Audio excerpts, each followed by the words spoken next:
Good morning everyone. Today we start chapter second, My Mama's Letters.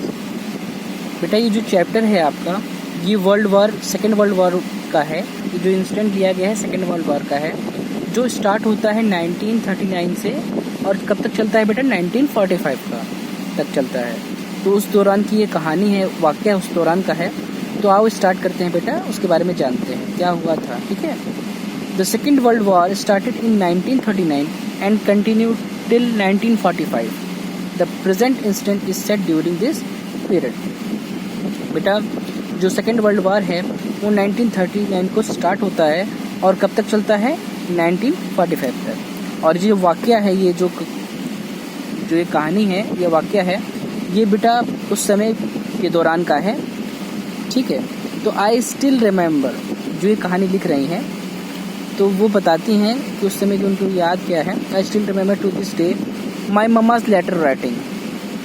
इस incident में जो उन्होंने बताया है कि वो अपनी मामा की जो राइटिंग लिखती हैं उनके बारे में है ये। It began in the winter of 1941।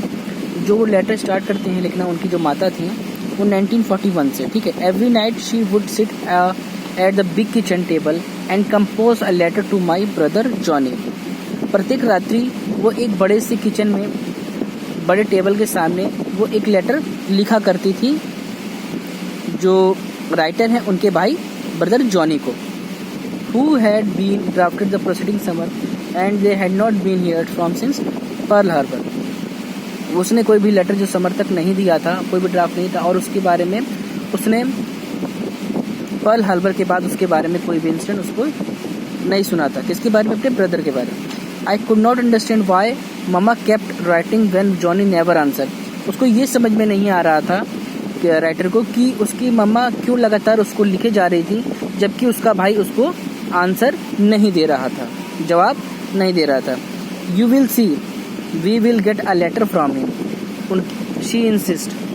उनकी माता जो है उनका विश्वास अडिग था और उन्होंने अपने बिटिया से कहा कि देखना एक दिन क्या होगा, उसकी तरफ से भी हमें एक पत्र प्राप्त होगा। Mama said that was a direct line from brain to written word that was as powerful as any God given light. She counting on that light to find the name. तो उनकी माता ने उस विश्वास दिलाया कि एक दिन जो उसके लिखे शब्द उसके दिमाग तक पहुंचेंगे और भगवान से दी हुई शक्तियाँ शायद उसकी बात हमारी उस रोशनी के द्वारा पहुंचा सके। ठीक है। और वो दिन प्रत्येक दिन गिन रही होती हैं कि कब वो रोशनी जॉनी तक उसको पहुंचा पाएगी। Whether she said this to reassure herself और पापा और ऑफलस। उनकी ये बात कहने के बाद हम सब फिर से अपना ढंढस बांध लेते थे और विश्वास हो जाता था। ठीक है। I do not know it help hold us together and one day the letter did arrive, Johnny was alive in the South Pacific. एक दिन ऐसा होता है कि उनको लेटर प्राप्त होता है और उन्हें पता चलता है कि वो जिंदा है साउथ पैसिफिक में। Thank you. आज के लिए इतना ही और अगले बार वीडियो में नेक्स्ट पार्ट स्टेंजर कवर करेंगे। Thank you. Have a nice day.